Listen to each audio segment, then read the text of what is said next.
Hello guys, Shanta here and welcome to my channel. আশা করি সকালে ভালো আছেন। গাইস, আজকে ভিডিওতে আমরা বাংলা সেরা 10টি ফ্রন্ট দিতে চলেছি, যেগুলো একবার নতুন এসেছে।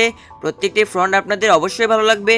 তো ফ্রন্টের লিঙ্ক ভিডিও ডিসক্রিপশন বক্সে দেওয়া থাকবে, কিন্তু ওখানে পাসওয়ার্ড দেওয়া থাকবে। আপনি পুরো ভিডিও লাস্ট পর্যন্ত দেখে পাসওয়ার্ড কালেক্ট করবেন।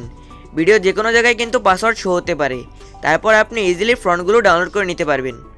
তো চলুন কথা না বাড়িয়ে মূল ভিডিও শুরু করা যাক। মূল ভিডিও শুরু করার আগে আপনাদের কাছে আমার ছোট্ট একটা রিকোয়েস্ট, আপনি যদি আমার চ্যানেলে নিউ হয়ে থাকেন তাহলে নিচে থাকা সাবস্ক্রাইব বাটনে ক্লিক করে পাশে থাকা বেল আইকনটিকে দাবিয়ে রাখবেন। আর যারা অলরেডি চ্যানেলটিকে সাবস্ক্রাইব করছেন তাদেরকে অসংখ্য ধন্যবাদ।